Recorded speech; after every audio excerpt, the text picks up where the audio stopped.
একসাথে মানে একসাথে করার সুযোগ নেই এখানে, যেটা যে সিস্টেম আর কি। আপনি যে এই ইয়াটা ডায়াফ্রাম একটা একটা স্ল্যাব সিলেক্ট করবেন, যেমন একটা একটা স্ল্যাব আমি এই যে ডিফাইন কোঅর্ডিনেট স্পেসিফিকেশন, সরি ইয়া সিলেক্ট কোঅর্ডিনেট স্পেসিফিকেশন, এই যে দিয়ে যে কোনো একটা পয়েন্ট ক্লিক করলে এই ফ্লোরটা শুধু সিলেক্ট হচ্ছে। দেখেন অ্যাসাইন,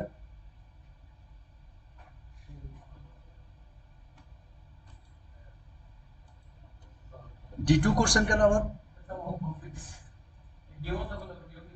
এই যে D1 হয়েছে তো, D1 হচ্ছে তো, লোড আছে। আপনারা একটা কাজ করেন, ডায়াফ্রামটা লোডের পরে আপনারা অ্যাসাইন করুন। কারণ কি আপনারা তো লোড না দিলে আসলে ওয়ার্নিংটা বোঝা যাচ্ছে না। লোড যখনই চাপাচ্ছি তখনই দেন আস্তে আস্তে আমার প্রবলেমটা, ভার্টিক্যাল লোডটা দেওয়ার পরেই।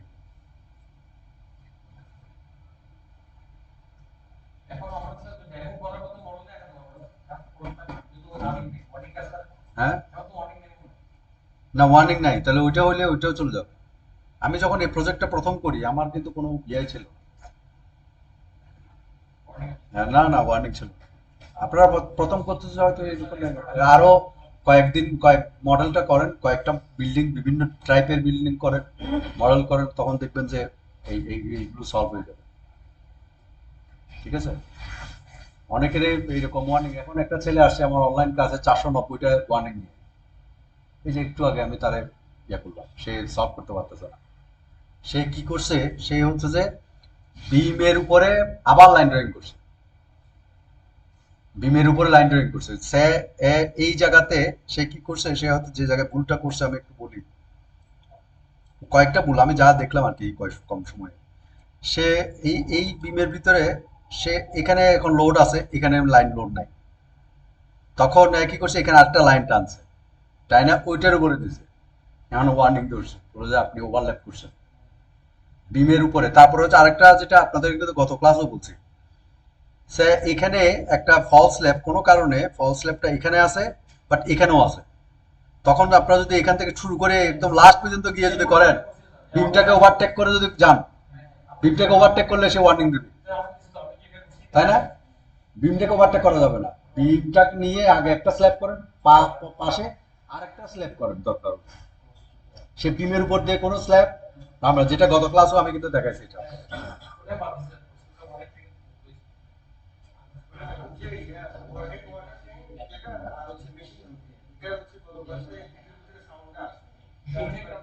হ্যাঁ, ভিতর ভিতরে। আচ্ছা, এক্সেলের ক্যালকুলেশন কি আমরা এটা বুঝি নাই? আচ্ছা, ভিডিওতে আজকে যে কতটুকু ভিডিওতে আসবে আমি জানি না, কারণ আজকেও তো সেম, যাতে একদম ইজি। আমাদের কথা হচ্ছে যে কি লোড দিব, আমাদের যে স্ল্যাবের লোডটা দিতে হবে ওভারহেড ট্যাঙ্কের, তো এইটাই আমাদেরকে আসলে বের করতে হবে। সে আমাদের যেটাও উনি বললো, এটা ওভারহেড ট্যাঙ্কের এটা, এই যে লিফট লিফট মেশিন রুমের অঙ্কটা একদম সোজা। আপনার এই এরিয়াটা কত এটা বসাই দিলেন, তাই তো? আমার এরিয়াটা বসাই দিলাম। এখন স্ট্যান্ডার্ড ওয়েট 6% 6%-এর জন্য কত, আমরা 40,000 কেজি দিলাম মানুষের ওজন দিয়ে। এইটা সে তো বলেই দিচ্ছে যে 40 কিলোনিউটন পার মিটার স্কয়ার অথবা 834 পিএসএফ। আপনি জাস্ট যেহেতু 834 পিএসএফ দিবেন, এবং আপনারা এটাও করতে পারেন এই লোডটাকে পার্মানেন্ট লোড হিসেবেও ডিক্লেয়ার করতে পারেন।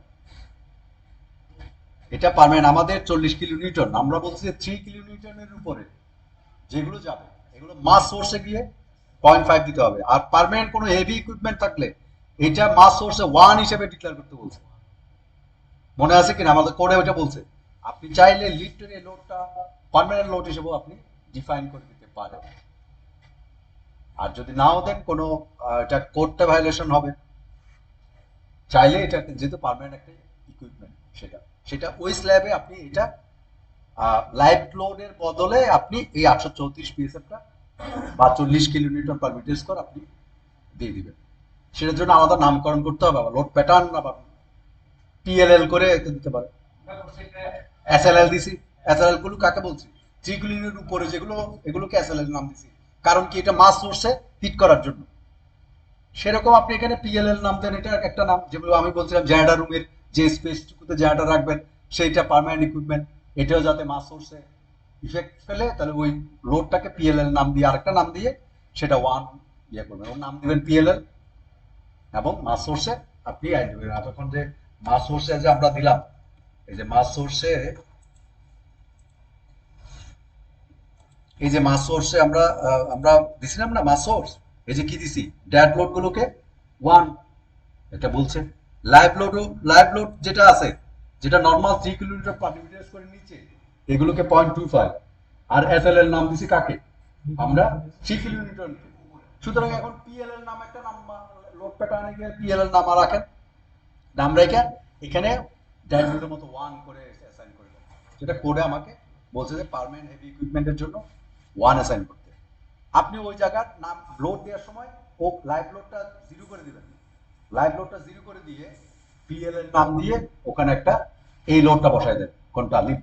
লিফট মেশিন হবে যেহেতু এটা পার্মানেন্ট। তারপর জেনারেটরের স্পেস যদি থাকে সেটা বসান, বা অন্য কোনো মেশিনের ইকুইপমেন্ট থাকবে সেটাতে আপনি বসান না। যদি বিল্ডিং ডিজাইন না করে যদি অন্য কোনো ডিজাইন করেন, তখন আপনাকে এটা দিতে হবে। সো এইটা আপনারা করতে পারেন। ক্লিয়ার কিনা আপনারা দেখেন। আর এটা তো এক্সেলে সবকিছুই আছে।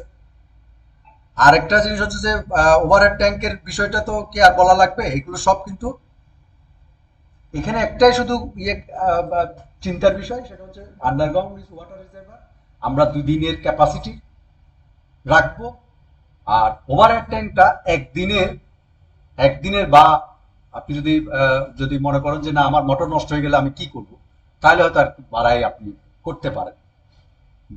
2 টাইমের আমাদের ইয়া হবে, মোটর ছাড়া হবে, তাহলে যা রিকোয়ারমেন্ট সেটাকে ওই 12 ঘন্টার জন্য আমরা রাখবো পরে। আর সকালবেলাটা একটু যেহেতু পানি বেশি লাগে, আরো 3 ঘন্টার পানি আমি এডিশনাল রাখবো। এইটা হচ্ছে এখানে। হুম হুম। হ্যাঁ হ্যাঁ হ্যাঁ, স্ল্যাবে দিয়ে দিবেন। হ্যাঁ হ্যাঁ হ্যাঁ, একদম লাইভ লোডটা জিরো করে দিয়া ওখানে আপনি, অথবা লাইভ লোডটাকেই রিপ্লেস করে দেন না, ওই জায়গায় লাইভ লোড যদি নর্মাল ফ্লোরে যেভাবে দিচ্ছেন এর থেকে এটা রিপ্লেস করে দেন, লাইভ লোড হিসেবে থাকুক, অসুবিধা তো নেই। লোডটা থাকলেই হয়েছে। নাম তো বড় কথা না, আপনার নাম কি এটা তো, আমার নাম কি এটা বড় কথা না। আমি কি করি সেটা হচ্ছে মেইন তো। হ্যাঁ, এইটা কি আন্ডারগ্রাউন্ডে? আন্ডারগ্রাউন্ড তো আসলে আন্ডারগ্রাউন্ড, এটার জন্য কি লোড দিতে হয়? এটার জন্য তো লোড দিতে হবে। এটা এই কারণের জন্য দরকার, সেটা হচ্ছে যে ওভারহেডটা ডিজাইন করার জন্য। ওভারহেডটা ডিজাইন করার জন্য আপনি এই জিনিসটা বলছি। ওভারহেডটা আপনি নাহলে আপনি হাইট কোথায় পাবেন?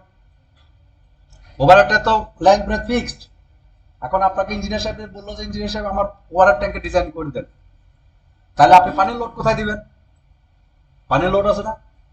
এই পানির লোডটা ডিজাইন করার জন্যই কিন্তু আমাদের এই এত কিছু, আর কোনো কিছু না। কিন্তু আমি পানির ভ্যালুম বের করছিলাম, আন্ডারগ্রাউন্ড রিজার্ভার ইয়ে করলাম, আন্ডারগ্রাউন্ডে তো কোনো আমার লোড দিতে হচ্ছে না, শুধু ওভারহেডের ডিজাইন করতেছে এই কারণের জন্য যে পানি কতটুকু থাকবে ওই ফ্লোরে, ওই লোডটা দেওয়ার জন্য মূলত এটা। আপনারা চাইলে আরেকটু বাড়াই এটা লোড রাখতে পারেন, কিন্তু জানতে হবে তো। যেমন আমি একটা জিনিস বলি আপনাকে, কালকে আমার এক ইঞ্জিনিয়ারকে জিজ্ঞেস করছিলাম যে তুমি যে পাইল করবা, পাইলের মাঠ ট্যাঙ্ক, আপনারা পাইল কারা কারা করছেন? সবাই করছেন। পাইলের মাঠ ট্যাঙ্ক করছেন কি? মাঠ ট্যাঙ্ক করতে হয় না একটা পাইলের জন্য? হ্যাঁ, কাদা ফেলার জন্য। এই মাঠ ট্যাঙ্কের সাইজ কত হবে?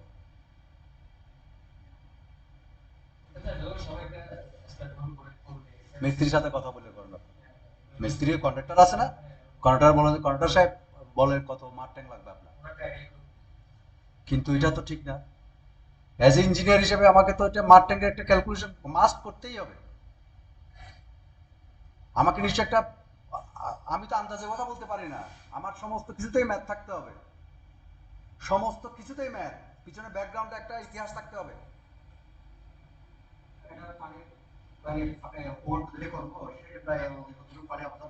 রাইট, এই যে দেখেন, ওই যে ও ধরতে পারছে কিন্তু কিন্তু বলতে পারতেছে না কি। এখন আপনার এই যে পাইলটা পাইলটা আছে 24 ইঞ্চি এই পাইলের লেন্থ মনে করেন 170 ফিট।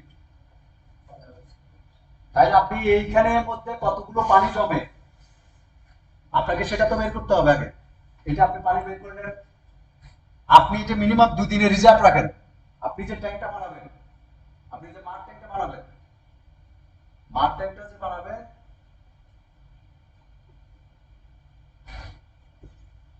এইটার একটা পোর্শন তো থাকে কাদা পানি, যেটা কাদা পানি ঢুকে, আরেকটা হচ্ছে পরিষ্কার পানি। তাহলে আপনার এখানে 1.5 থেকে 2 দিনের পানি এই একটা ইয়াতে এই রিজার্ভারে আপনাকে এই রিজার্ভারটা করতে হবে মিনিমাম, কারণ কাদা তো এইটাতে জমবে। তারপর হচ্ছে ফ্রেশ ওয়াটার পানি আপনি এখানে ইয়া যান। তাহলে এইটার ভলিউম যেটা, এই ভলিউমটা অথবা দুইটা পাইলেট বা একটা পাইলেট যে আপনার 1 দিন বা 2 দিনের, আপনি মনে করেন এই পাইলটা করতে 1 দিন সময় নেবে, সেই 1 দিনের পানিটা এইখানে রিজার্ভ থাকতে হবে। একদম সোজা এটার ভলিউম বের করে নেন। পার সিএফটিতে কত লিটার? 28 লিটার। পার সিএফটিতে 28 লিটার। 1 মিটার কিউবে যদি 1000 লিটার হয়, তাহলে 1 সিএফটিতে কত? 28 লিটার।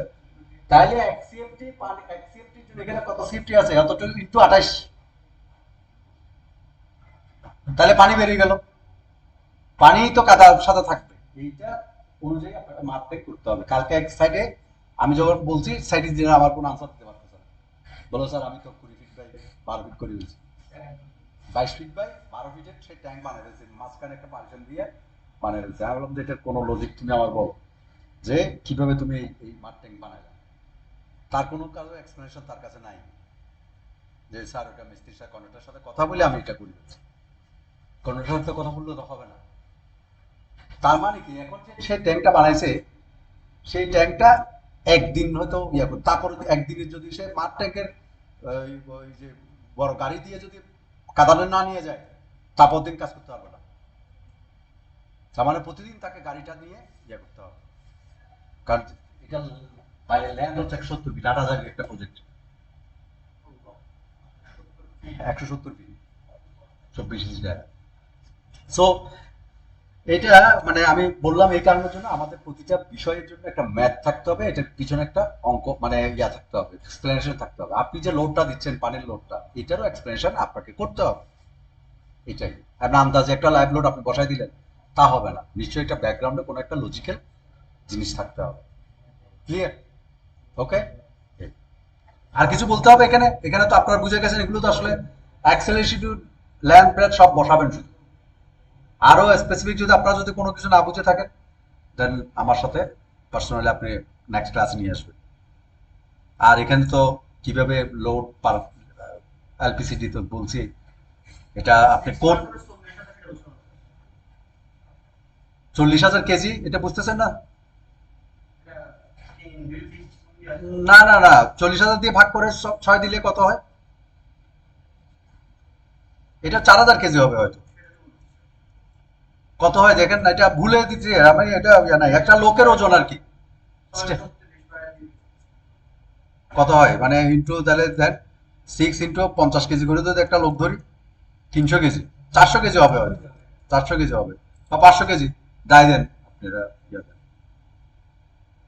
কিন্তু এত কম হওয়ার তো কথা না। এটা লোড তো স্ট্যান্ডার্ড ওয়েট হচ্ছে 6 পার্সনের জন্য।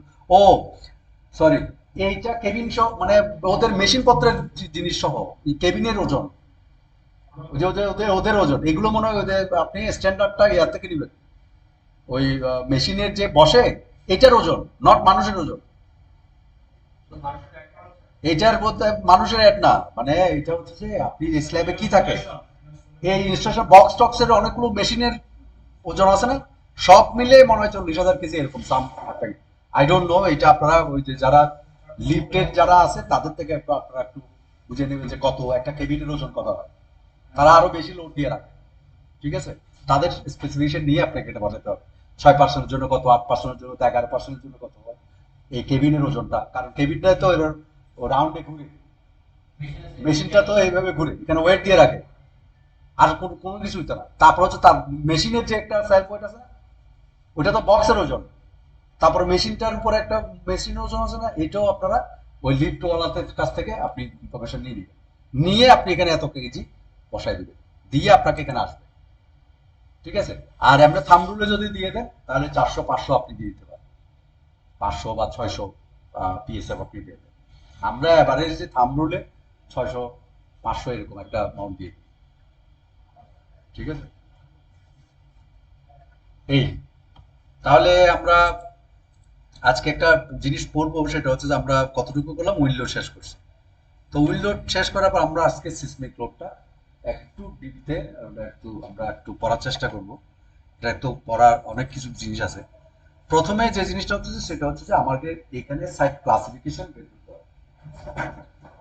সাইট ক্লাস বের করতে হবে, এটাকে অনেকে বলে সাইট ক্লাসিফিকেশন, কোথাও কোথাও সাইট ক্লাস পাবেন। তো সাইট ক্লাসগুলো আমাদের বিএনবিসি তে বিভিন্নভাবে সাইট ক্লাসগুলোর ইনফরমেশন দেওয়া আছে। এখানে নাম হচ্ছে যে সাইট ক্লাস। ঠিক আছে? তো এইটা 6.2.13 BNBC 2020 site classification based on soil properties. এটা একটু বোঝার চেষ্টা করুন। আমাদের এই বিএনবিসি তে সাইট ক্লাস কয়েকটা ক্যাটাগরিতে ভাগ করছে। একটা হচ্ছে এসএ, একটা হচ্ছে এসবি, একটা হচ্ছে এসসি, একটা এসডি, একটা এসি, একটা এস1, একটা এস2। এই ক্যাটাগরিতে আমাদের সয়েলগুলোকে ভাগ করা হয়েছে। এখন এই সাইট ক্লাসটা আমাদের নতুন যে বিএনবিসিতে, আমাদের আগে এই কাজটা ছিল না, নতুন আগের বিএনবিসিতে 2006-এ। ঠিক আছে? আগের বিএনবিসিতে এই কাজটুকু ছিল না, এইটা নতুন বিএনবিসিতে অ্যাডপ্ট করা হচ্ছে। আমাদের এখন থেকে যা মানে মান অনেকগুলো পাবেন সাইট ক্লাসের বেসড করে মান। আমার আর্থকোয়েক লোডের অনেক কিছু ডিপেন্ড করবে সাইট ক্লাসের উপরে। সুতরাং সাইট ক্লাসটাই আপনাকে ভালো করে মনোযোগ সহকারে দিতে হবে। এবং এইটা এই জন্য আমি প্রথম ক্লাসে বলছিলাম যে এই নতুন বিএনবিসিতে যে ডিজাইন করতে গেলে ডিজাইনের শুরুতেই ডিজাইনাররা সয়েল টেস্ট রিপোর্ট লাগে। কিন্তু আগে যে আমরা ডিজাইন করছি, আমরা বিল্ডিং মডেল করে ফেলছি, সবকিছু করে ফেলছি, লাস্টে ফাউন্ডেশন ডিজাইন করার সময় আমরা সয়েল টেস্ট রিপোর্টটা নিছি যে এখন আপনি সয়েল টেস্ট রিপোর্ট দেন। বাট এখন হচ্ছে উল্টাটা, এখন হচ্ছে আগেই নিয়ে ফেলতে হবে সয়েল টেস্ট রিপোর্ট ফর এই সাইট ক্লাস বের করার জন্য। ক্লিয়ার কিনা? সয়েল টেস্ট রিপোর্ট আমাকে লাগবে ফর এই সাইট ক্লাস বের করার জন্য। তাহলে সাইট ক্লাস কয় প্রকার আমি বললাম, এসএ, এসবি। এসএ কি? এসএ হচ্ছে রক সয়েল, একদম পাথর, যেটা বললি rock, rock like geological formation. এইটার এসপিটি ভ্যালু দিয়ে এইটাকে ডিফাইন করার জন্য বিএনবিসি তে কোনো কিছু বলা নেই। এটা বের করতে হলে আপনাকে শেয়ার অফ ভেলোসিটি বের লাগবে, বিএস এর মান লাগবে। এই শেয়ার অফ ভেলোসিটি দিয়ে 800-র উপরে যদি চলে যায় মানটা, তাহলে বলতেছি এস এ। এটা সাধারণত বাংলাদেশ খুব রেয়ার সয়েল। এটা আপনি পেতে পারেন হয়তো পাহাড়ি কোনো একটা জায়গায় যেখানে রক সয়েল আছে। আমাদের বাংলাদেশে কোনো সিলেট টিলেটের দিকে হয়তো পেতে পারেন। লংগুদু, লংগুদুতে বোধহয় রাঙামাটি, লংগুদুতে পাহাড়ি সয়েল, পাথর হইতে পারে, আমি জানি না। মানে যেখানে রক সয়েল আছে, একদম স্পষ্ট আকারে বিএনবিসি তে বলে দিছে রক অর আদার রাইক। এটা ডিফেন্ড করবেন কিভাবে? শেয়ার অফ ভেলোসিটি 800-র উপরে গেলে তখন আপনি বলতে পারবেন এটাকে এস এ ক্যাটাগরির সয়েল। এস বি যেটা ক্যাটাগরিতে, এখানে কিন্তু দেখেন, এখানে কিন্তু এসপিটি ভ্যালু এন প্রাইম যেটা দিছে, এটাতে কিন্তু কোনো মান নাই। তার মানে এটা এন ভ্যালু দিয়ে কিন্তু পারবেন না। এবং আনড্রেন শেয়ার স্ট্রেন্থ দিয়েও কিন্তু কোনো মান নাই। তার মানে শুধু অনলি শেয়ার অফ ভেলোসিটি দিয়ে এই সয়েল ক্যাটাগরিকে এসে আপনি নির্ধারণ করতে পারবেন। না, অতটা ইয়ে হবে না, অতটা সমস্যা হবে না। ক্লিয়ার হয়তো বুঝে যাবে না, হয়তো একটু ইয়ে আসবে, আহ, এটা আর কি খুব দরকার ছিল আসলে, আমিও বুঝতেছি কিন্তু হ্যাঁ।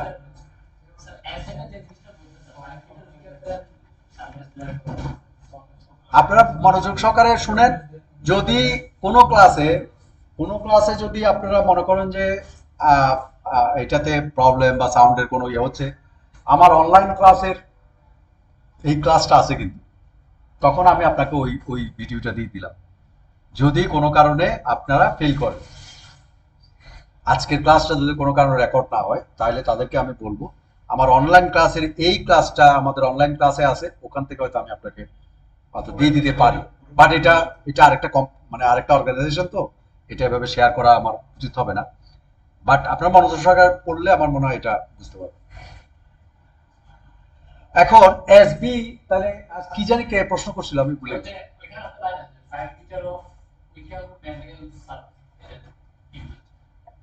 Including at most 5 metre of weaker material at the surface, সারফেসের উপরে হয়তো ওই যে 5 মিটার উইকার ম্যাটেরিয়াল আছে হয়তো, এরকম কোন একটা, এটা সহ ধরলেও যাতে 800-র উপরে চলে যায়, মানে এটি ইনক্লুডিং 5 মিটার পর্যন্ত যদি উইকার ম্যাটেরিয়াল থাকে সেটা সহ ইনক্লুডিং। আপনারা এসে নিয়ে তো চিন্তা করার কিছু নেই, এসে সয়েল আপনারা ডিজাইনে পাবেনও না, মানে এটা এইরকম সয়েল খুব রেয়ার সয়েল। তারপর হচ্ছে এসবিটাও দেখেন, এটা আপনি এই পড়ালেখাগুলো বা deposit of very dense sand, gravel কিভাবে বুঝবেন?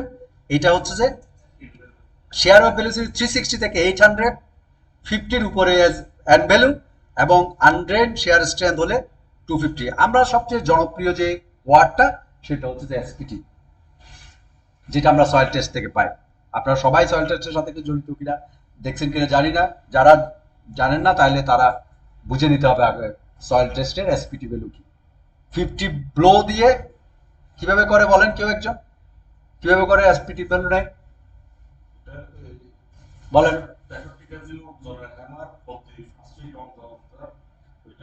আচ্ছা আচ্ছা, একটু একটু ওয়েট করেন, একটু ওয়েট করেন। 63 ওজনটা, এমআর ওজন কত? 63 কেজি, হ্যাঁ। তারপর প্রতি 5 ফিট অন্তর অন্তর। হুম। হ্যাঁ। কত ইঞ্চি পর পর? 6 ইঞ্চি পর পর তিনটা দুইটা দাগ দেওয়া হয়। তারপর প্রথমটা কাউন্ট করা হয় না, দ্বিতীয়টা ওইটার যোগফলকে এসপিটি, তার মানে এইটুক যাইতে কতটা বাড়ি লাগতেছে, হ্যামার পয়েন্ট লাগতেছে, ওইটাই এসপিটি, তাই তো?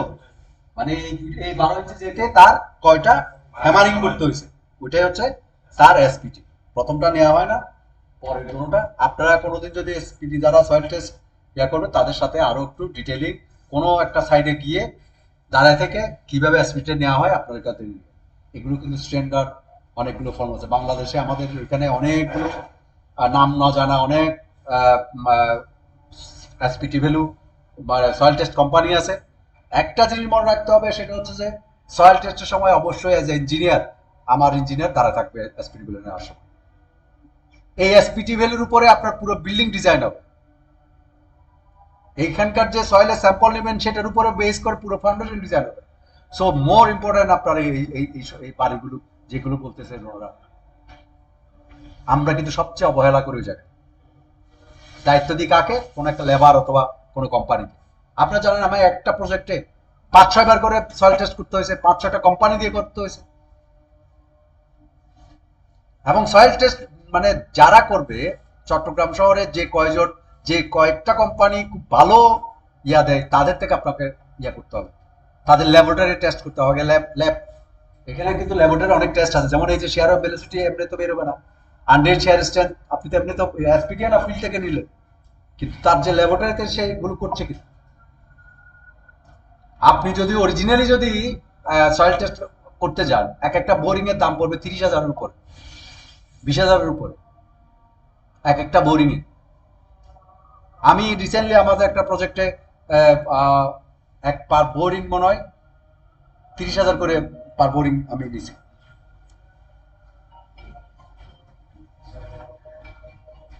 সরি। হ্যালো,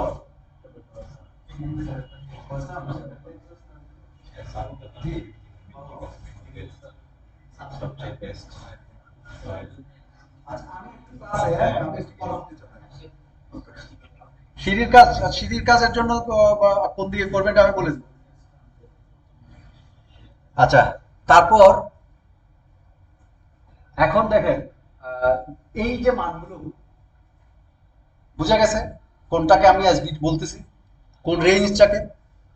সে আসে এসসি 180 থেকে 360 যদি শেয়ার অফ ভেলোসিটি হয়, এসপিটি গুলো যদি 15 টু 50 ভিতরে হয়, এবং আনরেন শেয়ার স্ট্রেঞ্জ যদি 70 থেকে 250 মধ্যে হয়, এটা হচ্ছে এসসি। সবচেয়ে বেশি সয়েল আপনি পাবেন এসজি। চট্টগ্রাম শহর ম্যাক্সিমাম জায়গায় এসজি, ম্যাক্সিমাম জায়গায় আপনি চোখ বন্ধ করে এসজি। হ্যাঁ, এসসি হচ্ছে যে এটা, এসসি হচ্ছে যে deep deposit of dense or medium dense sand, gravel or steep clay with thickness from several tens to many hundred of meters, 180 থেকে 360 এর মধ্যে হলে shear of velocity, SPT value 15 to 50 মধ্যে। হ্যাঁ, আর 15 এর নিচেই সবচেয়ে বেশি আপনি এসপিটি, এই যে এসডি ক্যাটাগরির এই সয়েলটাই আপনাকে সবচেয়ে আপনারা বেশি পাবেন। ঠিক আছে, এই যে এটা, এইটাই হচ্ছে যে চট্টগ্রাম শহরে মোটামুটি চোখ বন্ধ করে এসপি পাবেন। আপনার অবশ্যই দেখবেন যে আপনি 15 এর নিচে এসপিটি, শেয়ার বেরিয়েছে 180 নিচে। হ্যাঁ, এইটাই হচ্ছে ম্যাক্সিমাম জায়গায়, ঢাকা চিটাগং ম্যাক্সিমাম জায়গায় এসটি সাইড ক্লাসটা পাবে না, কারণ আমাদের সয়েলের এই কন্ডিশন। এরপরে হচ্ছে যে এসি, এসি মানে নাই কোনো ডাটা মাটার নাই, ওস সয়েল, এগুলো এগুলো সব ওস সয়েল, এগুলো তো খারাপ সয়েল, লিকুইফিকেশন ইয়া সয়েল, খুব খারাপ সয়েল। ঠিক আছে, এগুলো নিয়ে আমাদের মাথা ব্যথা, আমাদের হয়তো এসসি পাওয়া যাবে অথবা এসজি পাওয়া যাবে। আচ্ছা, এখন বিষয়টা হচ্ছে যে সাইট ক্লাস নির্বাচন করার সময় আমি, আমার কোড বলছে মিনিমাম 30 মিটারের লেয়ারে একটা সয়েলের বোর লক লাগবে। 30 মিটার মানে 100 ফিট। এখন আপনাদের অনেক সময় 50 ফিটে আপনারা করে আর করে না, 60 ফিটে করে না। আপনি এই যে সাইড ক্লাস বের করার যে ফর্মুলাটা, এটা 30 মিটারে পর্যন্ত সয়েলের কন্ডিশন লাগবে। সুতরাং সাইড ক্লাস বের করতে, কারণ এই যে আমি এখানে লিখেও দিছি, আপনারা এটা ইয়া রাখবেন, এই যে shear wave velocity is determined from top 330.49 or 100 feet of soil layer. আপনি এইটা 100 ফিট পর্যন্ত আপনার সয়েলের ডাটা লাগবে। এখন আমরা একটা সয়েল টেস্টে যাই। আচ্ছা, আরেকটা জিনিস আমি বলে নিই, আমাদের অনেকগুলো ফর্মুলা আছে যেগুলো বিভিন্ন ব্যক্তিরা যারা জিওলজিক্যাল এক্সপার্টরা, তারা ওয়ার্ল্ডের বিভিন্ন সময়ে শেয়ার অফ ভেলোসিটি বের করা, এন ভ্যালু থেকে এসপিটি থেকে কিভাবে শেয়ার অফ ভেলোসিটি বের করে, এরকম কিছু সূত্র ওনারা আবিষ্কার করছে। সেটা কি, যে কানাই ভিএস ইকুয়াল টু 19 অ্যান্ড এক্সপোনেন্টের কত 0.6 দেখছেন। তারপর যে ইমাই অ্যান্ড ইউসুমোরা, ওবা অ্যান্ড টোরিমো, ফুজিওয়ারা, ওসাকি ইয়োসাকি, ইমাই, হ্যাঁ, ওটাগোটা, সিট ইদ্রিস, এরকম অনেকগুলো সূত্র আছে। হ্যাঁ, আমাদের দেশে হচ্ছে যে ওসাকি অ্যান্ড ইউসাকি 1973, এইটাই সবচেয়ে, আমি অনেক ইঞ্জিনিয়ারদেরকে আমি দেখছি আমরা ইউজ করি, এই যে ওসাকি ইউসাকি 1973, এইটাই আমাদের সবচেয়ে বেশি ইউজ হয়। হ্যাঁ, এই যে ওসাকি ইউসাকি, এটার ইয়া হচ্ছে 81.4 আর এন টু দি পাওয়ার 0.39। এইটাই হচ্ছে সবচেয়ে, যারা অনেক সয়েল টেস্টের আপনিও দেখবেন এই সূত্রটা কিন্তু লিখে দেন, সয়েল টেস্ট রিপোর্টে দেখবেন এই ইউসাকির এই সূত্রটা, এটা দিয়ে করা হয়েছে রেফারেন্স হিসেবে, এই ওসাকি ইউসাকির সূত্রটা দিয়ে দেয়। এটা দিয়ে শুধু এন ভ্যালুটা বের করলে, আপনি এন ভ্যালুটা যদি থাকে, তাহলে কিন্তু আপনি শেয়ার অফ ভ্যালুটা পেয়ে যাবেন, ওর মানটা কত। তা আপনাদের এত কষ্ট করার দরকার নাই, যেহেতু এক্সেল শিট আপনাদের হাতের কাছে আছে, এটা অ্যাজ এ ক্যাটালিস্ট ডিজাইনারের জন্য। সো এখানে আপনাদের এত টেনশন করার কিছু নাই যে সূত্র কি হবে কি হবে, আপনাকে এখানে শুধু জাস্ট এন ভ্যালুটা বসাইতে হবে ঠিকঠাক তো, বাকিটুক ও করে নেবে, ও আপনাকে বলে দিবে সাইড ক্লাস কি। ক্লিয়ার? কোথায় প্রবলেম হবে সেটা আমি বলে দিচ্ছি। এখন আমরা একটা আমাদের এই প্রজেক্টের এই আমরা যে বিল্ডিং ডিজাইন করছি তারই একটা প্রজেক্টের সয়েল টেস্ট রিপোর্ট আমরা একটু নেই।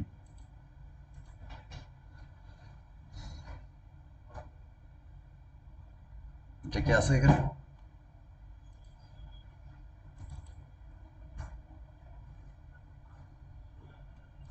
আচ্ছা, আমরা এটা কিন্তু সয়েল টেস্ট আপনাদের গ্রুপে দিছিলাম, পাইছেন কিনা আমি জানি না। দিছেন? এটা মৃত্তিকা প্রকৌশলী নামে একজন একটা ইয়ার করা। উনি এখানে উনি এখানে 10টা বোরিং করছে, ঠিক আছে? তো 10টা বোরিং করছে। সবচেয়ে মজার জিনিস হচ্ছে এই জায়গাটা, এটা একটা পাহাড়ি ঢাল। এই পাহাড়ি ঢালের ভিতর আমরা যদি এসপিটির ক্রাইটেরিয়া দেখি, এইখান থেকে শুরু করে আই থিঙ্ক আমার যতদূর মনে পড়ে এইরকম টাইপের কোন একটা অথবা এইরকম কোন একটা টাইপের সয়েলের খুব খারাপ অবস্থা। এটা হার্ডলি আর পাওয়া গেছে 30 ফিটে। আর এই জায়গাটার 5 ফিটে।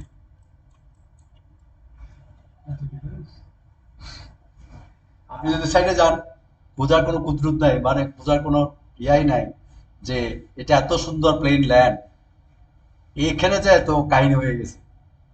আচ্ছা, আমরা এখন কিভাবে যাব এটা একটু দেখি। এটা যদি আমি যদি অরিজিনাল ফাইলটাই আমি নিজে হয়তো করছি কিনা আমি একটু দেখি।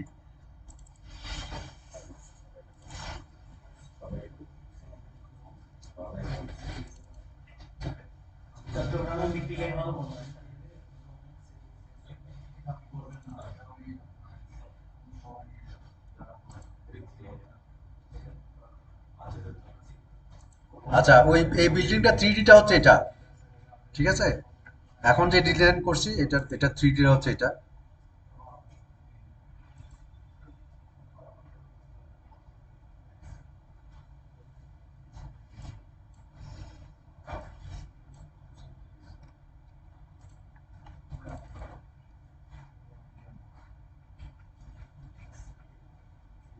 বেসমেন্ট ঠিক আছে, মনে আছে বেসমেন্ট কোন দিকে? এই যে বেসমেন্টের দিকে, আর এদিকে আপার গ্রাউন্ড ফ্লোর উঠার ইয়া। হ্যাঁ, না কেন কষ্ট হবে? এইটা ওদের বিষয়, এটা আর্কিটেক্ট জানে, এটা আমাদের দেখার বিষয় না। আচ্ছা, এটার ট্রায়াল থ্রি আমি এটা রাখছি কিনা আমি জানি না। ট্রায়াল ডেট,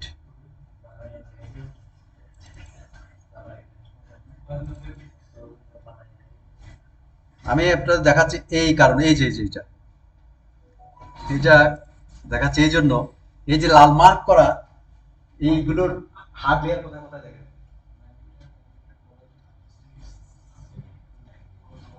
হার্ড লেয়ারটা 12 মিটারের hard layer, 9 metre hard layer, 9 metre hard layer, 7.5 metre hard layer, 6 metre hard layer, 3 metre. তার মানে বোঝা যাচ্ছে যে এটা কিভাবে ডাউন হয়ে গেছে। মানে এটা একটা পাহাড়ি অংশ বা শক্ত মাটি, এটা একদম ডাউন হইতে হইতে এই ওয়ানে গিয়ে একদম ডাউন, 12 মিটারে গিয়ে ডাউন। সো এইটা এতটা ট্রিমেন্ডাস, এই জন্যই কিন্তু ওনারা এত বেশি অনেকগুলো বোরিং করে দেখছে। হ্যাঁ, বোরিং করে এটা মনে হয় তৃতীয়বার মনে হয় ওরা সয়েল টেস্ট করছে। হুম। এইটা আসলে কতটুকু ডিস্টেন্স, এটা মানে এটা একটা ওই যে বলে না যে একটা মার্কেটিং কথাবার্তা বলতে পারে। মার্কেটিং কথাবার্তা কেন? আমাদেরকে অনেক সময় বলে যে স্যার আমাদের বিল্ডিং ডিজাইনটা 7.5 রিক্টার স্কেলে কি টিকে যাবে, বা 5 রিক্টার স্কেলে কি টিকে যাবে? আসলে এটার কি আনসার আমরা কি এখন দিতে পারবো? এটাকে এত সহজে দেয়া যায় যে এইটা কিন্তু একটু ডিফিকাল্ট। বা টিভি বিজ্ঞাপনে যে দেয় যে আমার এই স্টিল 9 রিক্টার স্কেল আমার টিকে থাকবে বিল্ডিং এই রড ইউজ করলে। এখন এগুলো হচ্ছে মার্কেটিং। এখন ওনার বক্তব্য হচ্ছে যে যে সয়েল টেস্ট কয়টা করব, আপনি এমন একটা জায়গায় সয়েল টেস্ট করে এখানে বিল্ডিং হবেই না। তাহলে আমি কিভাবে বলবো আপনি কোন জায়গায় বিল্ডিং হবে? প্রথমে যে আপনাকে চিন্তা করতে হবে বিল্ডিংটা কোন এরিয়া জুড়ে হচ্ছে, ওইটা তো আগে ডিফাইন করতে হবে যে আমি এখানে, আমার ল্যান্ড আছে অনেক, আপনি উল্টাপাল্টা জায়গায় বোরিং না করেন, কিন্তু যেখানে আপনার বিল্ডিংটা হবে অন্তত সেখানে আপনি করেন।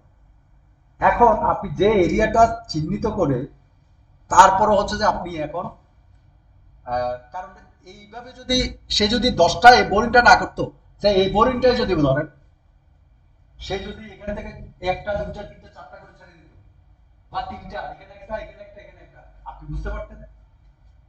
আপনার কি বুঝার কোনো ইয়ে আছে যে এই সয়েলটা এরকম? লাভ হয়েছে কি দেখেন, এটা লাভ হয়েছে কি? সয়েল টেস্টটা হয়তো সে বোরিং এর সে টাকা খরচ করছে, লাভ হয়েছে কি? আমি এখন যখন এটার ডিজাইন ফাউন্ডেশন ডিজাইন করতে পারবো যাব, তখন আমি যে এরিয়াটা ডাউন জিনিস আমি ওই এরিয়াতে ওইভাবে করে ফাউন্ডেশন ডিজাইন করব, যে এরিয়াটা আপ ইয়া আমি সেই এরিয়াতে ওইভাবে করে ডিজাইন করতে পারবো। আপনার কথা আমি ক্লিয়ার কিনা? এটা ডিপেন্ড করবে আপনি কি ধরনের মানে ইয়া চাচ্ছেন জায়গাটার উপরে, এবং ওই সয়েল টেস্টের ইয়াগুলো ফাউন্ডেশন নিচেই থাকতে হবে। স্যার আপনি ফাউন্ডেশন এখানে করবেন, এর নিচে কোন একটা জায়গায় হয়তো আপনি চিন্তা করলেন যে না আমি একটু 10 ফিট পর আপনি হয়তো এদিকে 10 ফিটের একটা সার্কেল করে নিলেন, 10 ফিট রেডিয়াসের একটা সার্কেল করে নিলেন, এখানে হয়তো একটা বড়ি, 10 ফিট দূরে আর একটা বড়ি, ওভাবে করে আপনি জিগজ্যাগ করে আপনি দেন। কারণ এখানে বোরিং সংখ্যা বাড়লে অনেকেই দেখা যাচ্ছে কি বোরিং সংখ্যা কয়টা হবে, বোরিং সংখ্যা কয়টা হবে সেটা ডিপেন্ড করে অন সিচুয়েশনের উপর, ওই বিল্ডিং এর ক্রাইটেরিয়ার উপর আপনি সিদ্ধান্ত নেবেন। অ্যাজ এ স্ট্রাকচারাল ইঞ্জিনিয়ার আপনি সিদ্ধান্ত দিবেন এখানে যদি 10টা করতে হয় সে 10টা করবে। এই যে এখানে উনি 10টা করলো, উনি 3টাও তো করতে পারতো। সুতরাং কয়টা করতে হবে এইটা আসলে কোথাও লেখা নাই যে 3টা করেন 4টা করেন বা এত স্কোয়ার ফিট। এটা শুধুমাত্র অ্যাজ এ স্ট্রাকচারাল ইঞ্জিনিয়ার হিসাবে আপনি কোথায় মনে করছেন, কোথায় আপনার এগুলো দরকার। আপনি এখন আমার মাটি যদি তো 2 মিটারে গিয়ে চেঞ্জ হয়ে যাবে না, বা 3 মিটারে গিয়ে ধরলাম যে এটা মিনিমাম 10 ফিটে হয়তো আমি একটা সারাউন্ডিং নিলাম, ক্লিয়ার কিনা? সুতরাং এটা অন প্র্যাকটিক্যাল সিচুয়েশনে আপনি এটা কয়টা বোরিং করতে হবে বা কোন জায়গায় করবেন সেটা। এখন আপনারা এমন একটা জায়গায় করলেন যেখানে বিল্ডিং এর কোনো ফাউন্ডেশন হবে না, এটা যাতে না হয়। আর 3টার বেশি গেলে ক্লায়েন্ট অনেক সময় ক্লায়েন্ট যে ক্লায়েন্ট বেশি করবে এর মতো ভাই 2টা করেন তো না, এটা তো রাফলি একটা স্কেচ তো করতেছেন, আপনি মনে মনে একটা স্কেচ করতেছেন না আমার ফাউন্ডেশনটা কোথায় কোথায় হতে পারে, আপনি তো মনে মনে একটা চিন্তাই করতেছেন যে আমার এইটুকু অংশ জুড়ে বিল্ডিং হবে। সুতরাং আপনি ওভাবে করে ফাউন্ডেশন ডিজাইন করে আপনাকে একটা, আর যারা স্ট্রাকচারাল ইঞ্জিনিয়ার তারা দেখবেন যে ওরা জানে কোন জায়গার কি সয়েল কি অবস্থা, হালি শহরে কি হবে মুরাদপুরে কি হবে, তাই তো? ওরা কিন্তু ওরা জানিয়ে যায়, যেমন আমি বুঝতে পারি কোন জায়গার মাটি কতদূর আছে, যতটুকু আমার নলেজে আছে আর কি। তো এরকম আমার চাইতে বেশি যারা করছে তারাও আমার চাইতে আরো অনেক বেশি জানে না, তারা বলে দিবে যে এখানে মাটি এরকম, সল্টে না করলেও সে বলতে পারে ওই জায়গায় মাটি এরকমই হবে। ব্যাপারটা হচ্ছে মানে এইটা ডিপেন্ড অন হচ্ছে যে আপনি স্ট্রাকচারাল ইঞ্জিনিয়ার হিসাবে আপনি কোন জায়গাটা করতেছেন, কোন লোকেশনে বিল্ডিং করতেছেন সেটার উপরে বেস করে আপনি দিবেন। তবে এটা 10 ফিট অন্তর অন্তর করে একটা একটা করেন। এখন এই হিসেবে দেখা যাচ্ছে কি 12টা চলে আসছে বা 10টা চলে আসছে, ক্লায়েন্ট বলে যে ভাই কি এত টাকা আপনি পাগল হয়েছেন, সয়েল টেস্টে তো ইয়া চলে আসবে 2 লাখ টাকা, তখন আপনি আর যাবেন ওর বলছে আপনি তাহলে যতটা করেন আপনার ইচ্ছা। ক্লায়েন্ট যখন আপনার উপরে স্বাধীনতা দিয়ে দিবে তখন আপনি আপনার মতো করে আপনি ডিসিশন নেবেন। আর যদি ক্লায়েন্ট এখানে ইয়া করে মাথা কামায় ক্লায়েন্টের উপর ছেড়ে দেয়, ঠিক আছে, তার বিল্ডিং উনি উনি ওনার বিল্ডিং উনি বুঝবে। বাট আমাদের কাছে যখন রেসপন্সিবিলিটি দিয়ে দেয় তখন আমার রেসপন্সিবিলিটি আমি ওভাবে করে একটা সাজাবো, একটা দুটা বা যেহেতু এগুলো অ্যাভারেজ একটা ভ্যালু আসবে এই জন্য।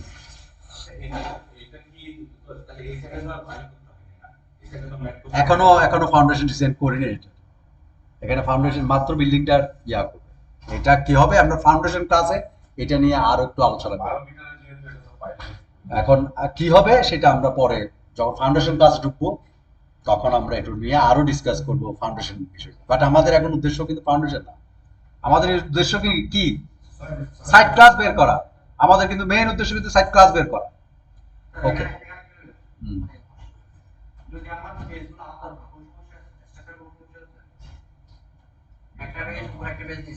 এইটা ফাউন্ডেশন ক্লাসে কথা বলি, তাহলে এটা ফাউন্ডেশন ক্লাসে যাই।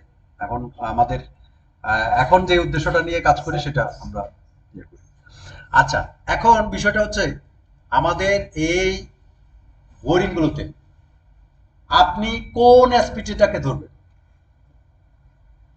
কারণ আপনার তো ভ্যারাইটি রকমের এসপিটি, কোনটা আছে যে হার্ড লেয়ার আছে ইয়াতে 12 মিটারে, অন্য 3 মিটারে হার্ড লেয়ার। আচ্ছা, আমরা একটু এসপিটিটা দেখি, 12 মিটারের একটা দেখি। এই যে দেখেন, এটা হচ্ছে 12 মিটারের। এই 1 মিটারে 4, 2 মিটারে 3, এগুলো এসপিটি ভ্যালু, কিন্তু এগুলো এসপিটি ভ্যালু। 3 মিটারে 3, 4 মিটারে 4, ওই যে 12 ইঞ্চি ঢুকতে 4টা বাড়ি লাগছে, এসপিটি সোজা হিসাব। তারপরে হচ্ছে 5 মিটার 4, 6 মিটারে 4, 7.5 মিটারে 5, 9 মিটারে 6, 7×10=37, এই 12 মিটারে গিয়ে 50 ব্লো/30 সেন্টিমিটার। বলেন।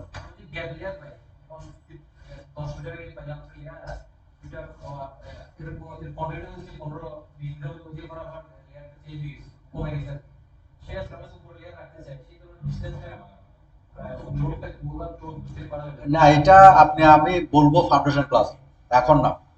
কারণ আমি যেটা নিয়ে কথা বলতেছি এটা আগে বোঝার চেষ্টা করেন। ওইটার কথাগুলো ফাউন্ডেশন ক্লাসে বললে আমি কথাগুলো আরো বলতে পারবো আপনাকে। কেমন? এখন কথাগুলো বললে আপনি বুঝবেন না, এটা সুতা কাটতে পারবেন। আমাদের তো পুরো ক্লাসটা হচ্ছে, পুরো ক্লাসটা কিন্তু একটা সুতার মালার মতো, কিন্তু আমরা কিন্তু একটার পর একটা মালা গাঁথতেছি কিন্তু, তাই না? এই মালাতে কিন্তু মালা একসময় মালা হয়ে যাবে। এই মালাটা না হওয়া পর্যন্ত আমরা ওই মালাটা হচ্ছে লাস্টের। এখন এই জিনিসগুলো মালাটা আমরা গাঁথিনি। এটা ক্লিয়ার কিনা? এসপিটি ক্লিয়ার কিনা?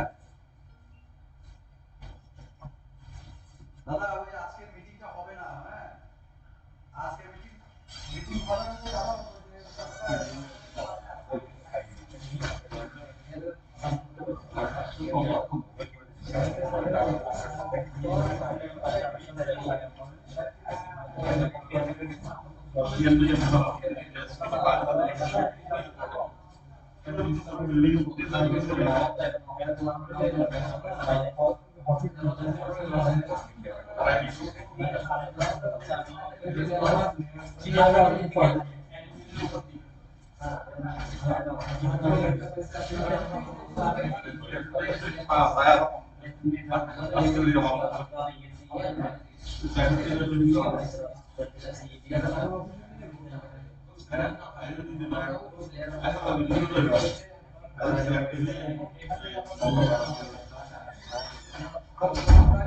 অনেক অনেক অনেক দূর, আজকে পড়া কিন্তু অনেক বেশি।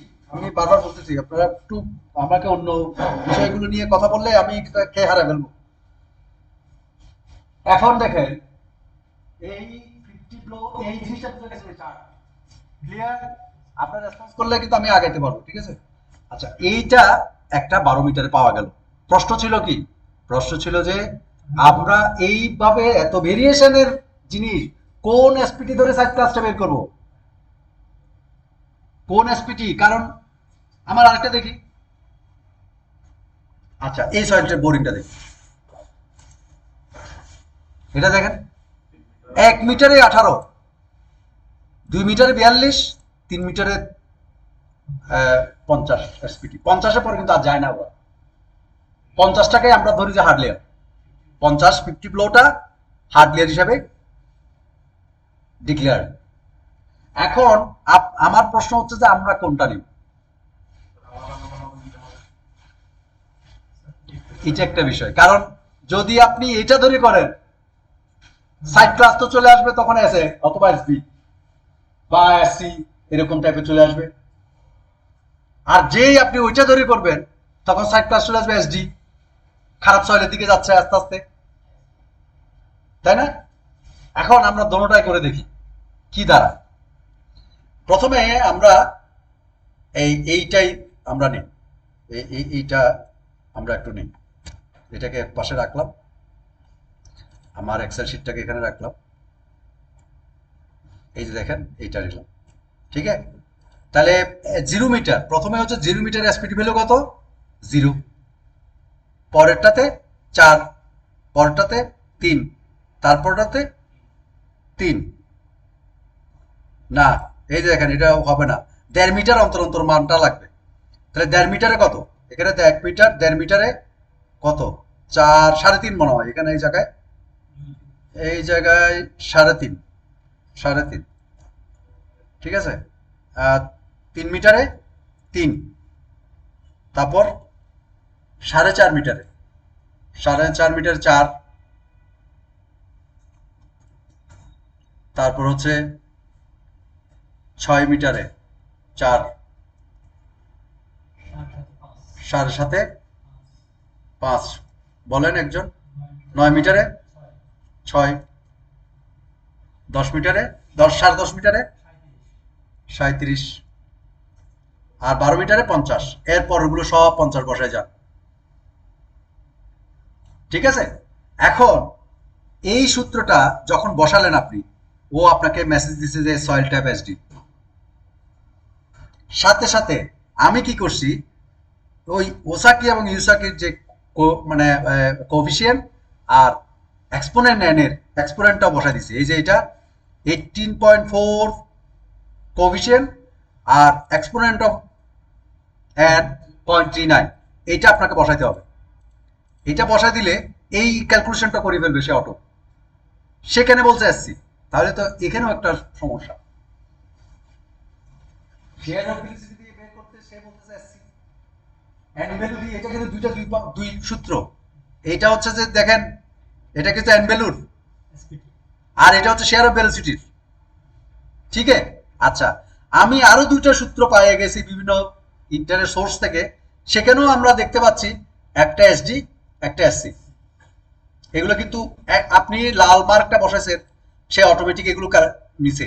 নেওয়ার পরে আমি কিন্তু এইরকম একটা, এটা reference unknown found in PDF download from internet, সেখান থেকেও আমি একটা মান বের করে দেখতেছি যে তাহলে এসডিএসসি, এটাও এসডিএসসি। এখন আপনাকে ডিসিশন নিতে হবে। আমি সাইড ক্লাস তো দুইটা ধরতে পারবো না, আমার এই বিল্ডিংটা সাইড ক্লাস কত হবে সেটা তো একটা নিতে হবে। তাহলে কোনটা নিবে? ভালোটা নিবে না খারাপটা নিবে? খারাপটাই নিবে। আমি সেফ সাইডে থাকবো, ফাউন্ডেশন তো এটা। আমি ভালোটা নিলে তো ধরা খাই যাবো ভাই। এইখানে হচ্ছে ইঞ্জিনিয়ারিং জাজমেন্ট, আপনার এখানে প্রফেশনালিজম আসবে, এখানে আপনাকে সিদ্ধান্ত। এই যে স্ট্রাকচার ইঞ্জিনিয়ার, বড় বড় স্ট্রাকচার ইঞ্জিনিয়াররা যে হয়ে যায়, নাহলে তো সবাই তো ইটাপ জানে ভাই, সবাই ইটাপ জানে না, সবাই ডিজাইনার হয়ে যেতে পারতো না কেন?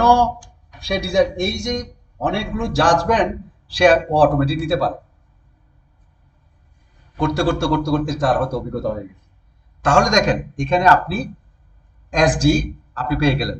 আমি এখন চলে যাই আরেকটা সয়েল টেস্টে, মানে আরেকটা বোরহোলে, যেটা আমাদের এই বোরহোলটা।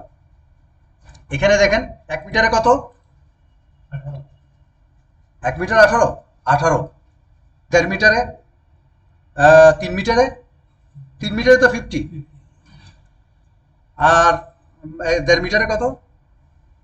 18 না, 18 আর 42-এর মাঝখানে 30 ধরলাম আর কি, আমি ধরলাম 30 কোনো একটা জায়গায়। দেখছেন এসসি?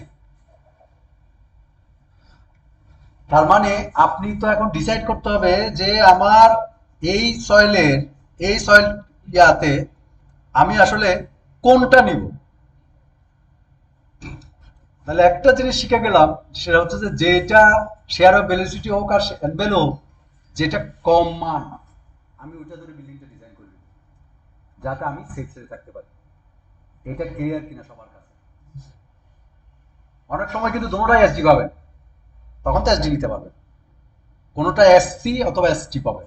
আচ্ছা, এটার ক্যালকুলেশন গুলো কিভাবে আসছে সেটা একদম আপনাকে আর একটু বলে নিই। সেটা হচ্ছে যে একদম সোজা।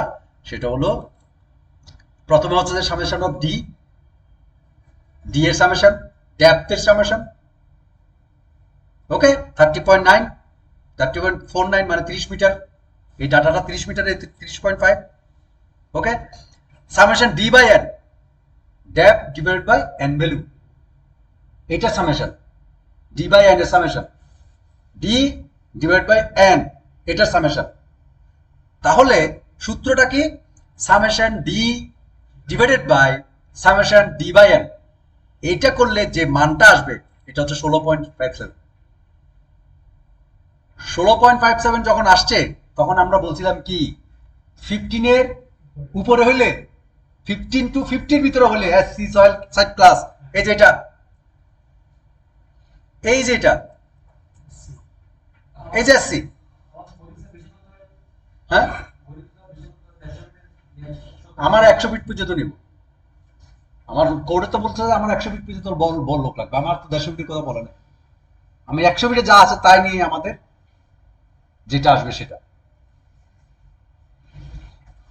ব্যাপারটা বুঝছেন? তাহলে এই এই ফর্মুলাতে পড়ে গেছে, তখন ও বলছে এসসি, আর 15 এর নিচে নামলেই এসজি। এখন এইটা ক্লিয়ার কিনা, এই শীটটাতে ক্লিয়ার কিনা আপনারা? ওকে, এই যেটা আমি এখানেও লিখে রাখছি, যদি আপনারা আরো একটু ইয়ে চান এখানেও লিখে রাখছি। এন ভ্যালু যদি 15 নিচে হয় এসডি, 15 to 50 হলে এন ভ্যালু এসসি, আর 15 উপরে গেলে এসবি, আর এটা হচ্ছে শেয়ার অফ ভেলোসিটি ভ্যালুগুলো। এখন কি আপনারা বের করতে পারবেন সাইড ক্লাস? ওকে, তাহলে আমাদের এই শীট শেষ। এটা যখন আমি বুঝে গেছি, এটার মান নিয়ে কিন্তু সামনে আমাদের অনেক ডাটা আসবে, এবং আমরা এখন সিসমিক লোডে ঢুকে যাচ্ছি। সিসমিক লোডে প্রথমে এতক্ষণ যে কথাগুলো বললাম, আমরা এইটা একটা নাম দিছি, একটা নাম দিছে রক টাইপ, একটা নাম দিছে ভেরি ডেন্স টাইপ, একটা medium dense type, in between loose to medium type, loose type, very loose type, ওর্স টাইপ। তার মানে আমরা যে বলতেছি এসডি, সুতরাং এটা হবে in between loose to medium type. এটা যখন আপনি ক্লিক করবেন তখন এখানে এসডি চলে আসবে। তাহলে সাইড ক্লাস যেটা আপনি এসডি পেলেন, এইটা আপনি এখান থেকে ডিসাইড করবেন। আর যদি এসসি পান তাহলে মিডিয়াম ডেন্স টাইপ। তার মানে আপনাকে প্রথম কাজ হবে এই শীটে এসে সয়েল টাইপটা কি সেটা ডিফাইন করে দেওয়া। ক্লিয়ার? তার মানে এসডিটা হচ্ছে যে আমাদের এই এতক্ষণ যে কথা বললাম এসডিটাই আমরা নির্বাচন করলাম যে এসডিটা হচ্ছে আমাদের সয়েলের। তাহলে in between loose to medium dense হচ্ছে আমার এসডি। এখন দেখেন আমাদের বিল্ডিংটা আসলে কোথায়, চিটাগং না ঢাকা না কোথায়, এটা আপনাকে ফার্স্ট এটা চুজ করে দিতে হবে। কংক্রিট মোমেন্ট রেজিস্টিং ফ্রেম নাকি স্টিল বিল্ডিং সেটা আপনাকে ডিসাইড করে দিতে হবে। তার আপনি বললাম যে কংক্রিট মোমেন্ট রেজিস্টিং ফ্রেম, এটা ডিসাইড করে দিলেন। আমি যেগুলো যেগুলো বলতেছি ইয়েলো কালার, এইগুলো আপনাকে চেঞ্জ করতে হবে। এবং এখানে লং পিরিয়ড ট্রানজিশন পিরিয়ড, এই যে টিএল এর ভ্যালুটাও এটা অল টাইম 2 সেকেন্ড। সো এটাও আপনাকে আর দিতে হবে না, 2 সেকেন্ড এটা ফিক্সড। এরপরে হচ্ছে যে এসডি যদি হয়, এখানে অনেকগুলো ক্রাইটেরিয়া আছে, দেখেন অনেকগুলো ক্রাইটেরিয়া আছে। হ্যাঁ, এই ক্রাইটেরিয়াগুলো আপনাকে ইয়া করতে হবে। আপনি যদি এসডি হয় এবং আপনার সিসমিক ক্যাটাগরি ডিজাইন ক্যাটাগরি যদি ডি হয়, তাহলে স্পেশাল মোমেন্ট রেজিস্ট্রি ফ্রেম, এখানে দুইটা জিনিস আসবে, একটা হচ্ছে এসএমআরএফ, আইএমআরএফ এবং ওএমআরএফ।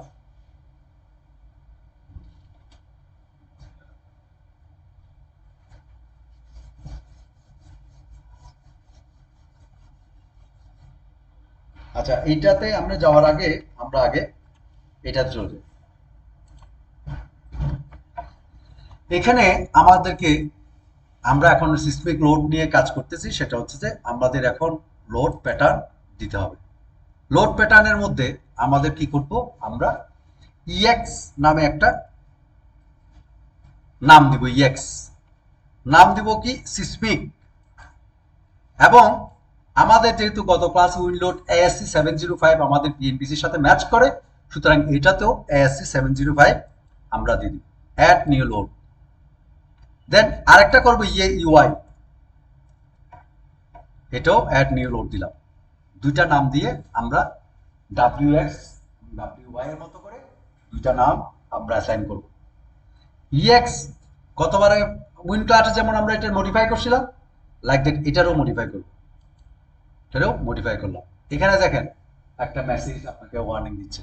এই মেসেজটাতে যে যে মানগুলো আমার দরকার সেই মানগুলো কোত্থেকে আসছে সেটা যদি আমরা পেয়ে যাই তাহলে আমাদের কাজ শেষ। এখন যেহেতু EX আমরা Y ডিরেকশনের মানগুলো কেটে দিব, এবং এখানে দেখবেন X ডিরেকশন প্লাস ইসেন্ট্রিসিটি একটা কথা আছে, চাইলে আপনারা রাখতে পারেন, না চাইলে, কারণ এখানে যদি রাখেন তাহলে মান দুইটা বেশি পাবেন। ইসেন্ট্রিসিটিটা অফ করে দিলে আপনি মান দুটো কম পাবেন। সুতরাং আমরা অতটা ইয়াতে না গিয়ে ইসেন্ট্রিসিটি গুলো আমরা ওমিট করে দিই, শুধু এক্স ডিরেকশনটা রাখি। এক্স ডিরেকশনটা যদি রাখি তারপরে আমাদের যে জিনিসটা আসে সেটা হচ্ছে যে এখান থেকে শুরু করি 0.2 সেকেন্ড স্পেকট্রাল এক্সিলারেশন SS এর value, 1 second spectral acceleration S1 এর value, long period transition period এটার একটা ইয়া যেটা 2 সেকেন্ডের বলছি, সাইড ক্লাস, ঠিক আছে, এই সাইড ক্লাস, এই সাইড ক্লাস কিন্তু আপনার ওই সাইড ক্লাস না, SD সাইড ক্লাস না। এই সাইড ক্লাসটা হচ্ছে যে এই এখানে দেখবেন অনেকগুলো সাইড ক্লাস আছে, আমি আচ্ছা এটা পরে বলতেছি আপনাকে, এবং সাইড কোএফিশিয়েন্ট, দেন এখানে response modification factor, system over strength omega, deflection amplification সিটির ভ্যালু, অকুপেন্সি ইম্পর্টেন্স আই এর ভ্যালু, এবং এখানে হচ্ছে টাইম পিরিয়ড, এটা সিটির ভ্যালু। এই ভ্যালুগুলো আমি যদি পাই তাহলে আমার এটা স্বয়ংসম্পূর্ণ হবে। প্রথমে চলে যায় আমাদের এই এক্সেল শিটে যেখানে আমাদের এই ডাটাগুলো এখানে লুকায় আছে। প্রথমে আমরা সাইড ক্লাস এখানে ডিফাইন করে দিছি, এবং আমরা এইটা যখনই এসডি পেলাম আমাদের এই মানগুলো অটোমেটিক আসলো চিটাগং। যেহেতু আমাদের একটা জিনিস দেখতে হবে সেটা হচ্ছে যে ইম্পর্টেন্স ক্যাটাগরি, এটা তো আমাদের মনে আছে অকুপেন্সি ক্যাটাগরি আমরা উইন ক্লাসে পড়ছিলাম অকুপেন্সি ক্যাটাগরি, এটা 2টা এখান থেকে চলে আসছে। এখন দেখেন আমাদের অটো এখানে একটা ক্যালকুলেশন, সে চার্ট অলরেডি এটা তৈরি করে ফেলছে। এই মানগুলো কিন্তু আসছে কোথা থেকে, উইন ক্লাসের লিঙ্ক থেকে অনেক ডাটাগুলো সে নিয়ে নিছে। এখানে একটা জিনিস দেখার বিষয় আছে, সেটা হচ্ছে যে সিসমিক ডিজাইন ক্যাটাগরি, যেটা আমার খুব দরকার, ইম্পর্টেন্ট জিনিস। এই যেটা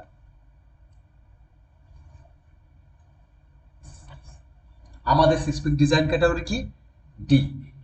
সিসমিক ডিজাইন ক্যাটাগরি যখন ডি আসবে তখন আপনার হবে, আপনার এই বিল্ডিংটা ডিজাইন করতে হবে SMRF design, special moment resisting frame, এবং চট্টগ্রাম শহরে ম্যাক্সিমাম জায়গা এই D category, seismic design category SMRF। আর যখন বি হবে তখন হবে IMR, intermediate moment resisting frame, আর সি হলে OMR, অর্ডিনারি মোমেন্ট রেস্ট্রিং। এই তিনটা ক্যাটাগরি আমার বিএনপিসি তে আপনি যদি সার্চ দেন, বিএনপিসি তে আপনি একটু ডিটেইলিং পাবেন। SMRF এর আপনি SMRF যদি বিল্ডিং ডিজাইন করেন আপনার কি কি জিনিস মেইনটেইন করতে হবে, আপনারা গুগলে সার্চ দিলেও অনেক পাবেন SMRF OMRF তথ্য, অনেক হাজার হাজার ভিডিও পাবেন, ওটাও আপনি করতে পারেন যে SMRF এর। সো এখানে ডিজাইন ক্যাটাগরি যদি আমি দেখি, এই যে একটা জিনিস দেখেন, অকুপেন্সি ক্যাটাগরি যদি আপনার 2 হয়, একটু মনোযোগ সহকারে এই জিনিসটা একটু দেখেন, এই দুইটা শিট আমি আসলে কোত্থেকে এই জিনিসগুলো নিছি। অকুপেন্সি ক্যাটাগরি যখন 1 2 3 হবে এবং অকুপেন্সি ক্যাটাগরি যদি 4 হবে, দুইটা শিট, এইটা হচ্ছে 1 2 3 হচ্ছে যে আমার zone coefficient, seismic zone coefficient, আর এইটা হচ্ছে সাইড ক্লাস। এখন আমরা কোন জোনে আছি আমরা সেটা যদি দেখতে চাই, আমাদের বিএনবিসি 2020-তে, আগের বিএনবিসিতে এক ধরনের, এখন নতুন বিএনবিসিতে জোন কোএফিশিয়েন্ট গুলোকে ভাগ করছে ঠিক এইভাবে। এখন আমি আছি হচ্ছে জোন 3 তে। এখানে 4টা ক্যাটাগরি ভাগ করা হয়েছে, zone 1, zone 2, zone 3 and zone 4। আমি যে ডিজাইন করতেছি এটা জোন 3 তে।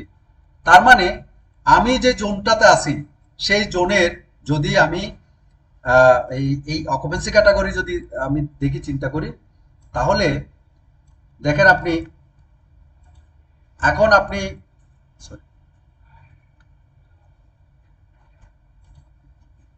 এই জোন 3 তে আছি আমি, এবং আমি অকুপেন্সি ক্যাটাগরি 2, আমার সাইট ক্লাস ডি, এই জন্য আমি seismic design category D. Clear? তাহলে আমি চট্টগ্রাম শহরে, আমি যে বললাম আপনাকে যে সমস্ত বিল্ডিং চট্টগ্রাম শহরে আপনি কি পাবেন, ডি সিসমিক ডিজাইন ক্যাটাগরি পাবেন। কেন বললাম জানেন? উপরে দেখেন আপনি 3 নম্বর কোফিশিয়েন্ট, ঠিক আছে? আপনার সয়েল কখনোই এসে হবে না। আপনার সয়েলকে রক সয়েল পাবেন এখানে চিটাং শহরে। এই জন্য দেখবেন যে আপনি এখানে সব সময় আপনি এখানে ঘুরবেন, এই জন্য আপনি এখানে এই ডিটেতে থাকবেন। এই জন্য চট্টগ্রাম শহর আপনি চোখ বন্ধ করে এসএমআরএফ ডিজাইন করতে হবে। এসএমআরএফ ডিজাইন করতে গেলে কিন্তু অনেকগুলো ক্রাইটেরিয়া মেইন করতে হবে। বিমের সাইজ 12 ইঞ্চি মিনিমাম, কলামের সাইজ 12 ইঞ্চি মিনিমাম, উইথ সেরকম কিন্তু প্রত্যেকটা ডিটেলিং আছে। আপনার হুক কিভাবে দিতে হবে, রডের প্লেসমেন্ট কি হবে, সমস্ত কিছু এসএমআরএফ এর আলাদা আলাদা ডিটেলিং আছে। এসএমআরএফ ডিটেলিং কিন্তু আপনাদের যদি নেট সার্চ দেন সেখানেও পাবেন, এবং বিএনবিসিতেও কিন্তু এসএমআরএফ এর আমি ডিটেলিং ক্লাসে হয়তো করে বলবো যে এসএমআরএফ এর জন্য আপনাকে স্পেশাল ডিটেলিং, এটা এসএমআরএফ এ অবশ্যই স্পেশাল ডিটেলিং করতে হবে। সো এখানে একটা জিনিস দেখেন, আমরা একটা যে সিসমিক ডিজাইন ক্যাটাগরি যদি তখন ডি হয়ে যাবে, তখন আমাকে কি করতে হবে, এটা কেন এই কথাগুলো বলতেছি, আপনি এইখানে আপনাকে চুজ করতে হবে। আপনাকে এখানে চুজ করার বিষয় আসবে। এই যে দেখেন, এখন এখানে দেখেন এসএমআরএফ আরসি, নো শেয়ার ওয়াল। আমার এখানে কিন্তু শেয়ার ওয়াল আছে, তাহলে নো শেয়ার ওয়াল যেগুলো বাদ, এই SMRF RC plus special shear wall, তখন এইটা আপনি দিয়ে দিবেন। SMRF RC building and special shear wall, কারণ আপনি ডিজাইন সিসমিক ডিজাইন করেন কোথায়, ডিতে। এই জন্য কিন্তু আপনি স্পেশাল চলে গেলেন, আপনি এখন টপ প্রায়োরিটি, আপনার সমস্ত ডিটেলিং হবে টপ প্রায়োরিটি। আপনি যেহেতু সিসমিক ডিজাইন ক্যাটাগরি ডিতে অবস্থান করতেছেন, সিসমিক ডিজাইন ক্যাটাগরি ডি হওয়া মানেই হচ্ছে যে আপনি স্পেশাল ডিটেলিং এ যেতে হবে। আপনাকে কোডে বিভিন্ন ডিটেলিং বলা আছে। আমি যদি দেখাই, আমি এটা দেখাতে পারবো কিনা জানি না। আমাদের বিএনবিসিতে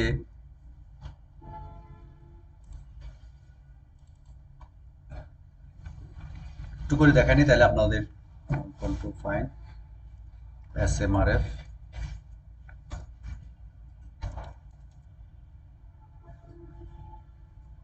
এই যে এইখানে স্পেশাল মুভমেন্ট রেজিস্টিং ফ্রেমের অনেক কিছু আছে। এটা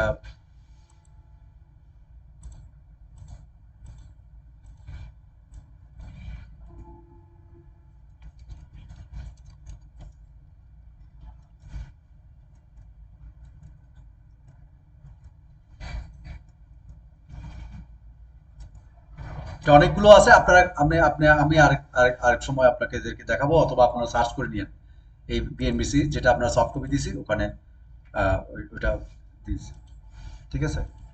আচ্ছা, তাহলে আমার এই মানগুলো, আপনি এই কয়টা মান যদি আপনি বসে দিতে পারেন, তাহলে কিন্তু আপনার কাজ শেষ। আরগুলো মান সবকিছু সে অটোমেটিক আপনাকে করে দিচ্ছে। এগুলো ব্যাক এন্ডে কিন্তু অনেক ক্যালকুলেশন আছে। এই ক্যালকুলেশনগুলো আমি ওই যে বললাম, আসলে যে মানগুলো আমরা দিচ্ছি, যে এইগুলো হচ্ছে জোন কোফিশিয়েন্টের জন্য আপনাকে এই মান ধরতে বলছে। এখন কেউ যদি এই মানগুলো ধরার জন্য কি, যারা যারা এক্সপার্ট তারাই কিন্তু এই মানগুলো ডিসাইড করছে। সো আমরা একটু দেখে নিই যে মানগুলো আসলে আমাদের কোথায় কোথায় বসাতে হবে। এখানে আর কিছু পড়ার আছে কিনা আমি একটু দেখে নিই। আশা করি এখানে আর নাই। অকুপেন্সি ক্যাটাগরি তো আপনারা বললাম গত ক্লাসে, বলছি না যে 1 3 2 হচ্ছে কি কি, আর আমরা ম্যাক্সিমাম আর যে 1 3 4 এর মধ্যে যেগুলো থাকবে না এগুলো সব 2 এর। এখানে একটা জিনিস আপনারা দেখে নিতে পারেন, সেটা হচ্ছে